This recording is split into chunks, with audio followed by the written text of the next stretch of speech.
Bismillahirrahmanirrahim.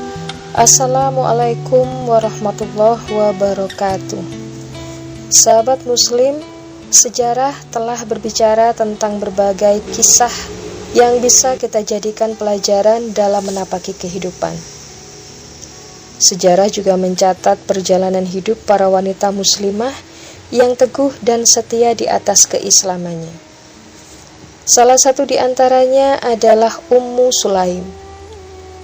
Ummu Sulaim adalah ibunda Anas bin Malik radhiyallahu anhu, salah seorang sahabat Rasulullah Shallallahu alaihi wasallam yang terkenal keilmuannya dalam masalah agama. Selain itu, Ummu Sulaim adalah salah seorang wanita muslimah yang dikabarkan masuk surga oleh Rasulullah Shallallahu alaihi wasallam. Beliau termasuk golongan pertama yang masuk Islam dari kalangan Ansor yang telah teruji keimanannya dan konsistensinya di dalam Islam. Kemarahan suaminya yang masih kafir tidak menjadikannya gentar dalam mempertahankan akidahnya. Keteguhannya di atas kebenaran menghasilkan kepergian suaminya dari sisinya. Namun kesendiriannya mempertahankan keimanan bersama seorang putranya justru berbuah kesabaran sehingga keduanya menjadi bahan pembicaraan orang yang takjub dan bangga dengan ketabahannya. Kesabaran dan ketabahan Ummu Sulaim telah menyemikan perasaan cinta di hati Abu Thalha yang saat itu masih kafir. Abu Thalha memberanikan diri untuk melamar beliau dengan tawaran mahar yang tinggi. Namun Ummu Sulaim menyatakan ketidaktertarikannya terhadap gemerlapnya pesona dunia yang ditawarkan di hadapannya. Di dalam sebuah riwayat yang sanadnya sahih dan memiliki banyak jalan, terdapat pernyataan beliau bahwa ketika itu beliau berkata, "Demi Allah, orang seperti Anda tidak layak untuk ditolak. Hanya saja engkau adalah orang kafir, sedangkan aku adalah seorang muslimah, sehingga tidak halal untuk menikah denganmu. Jika kamu mau masuk Islam, maka itulah mahar bagiku, dan aku tidak meminta selain dari itu." Hadis riwayat An-Nasai.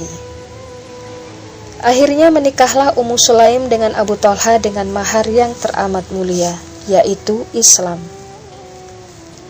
Kisah ini menjadi pelajaran bahwa mahar sebagai pemberian yang diberikan kepada istri berupa harta atau selainnya, dengan sebab pernikahan tidak selalu identik dengan uang, emas, atau segala sesuatu yang bersifat keduniaan.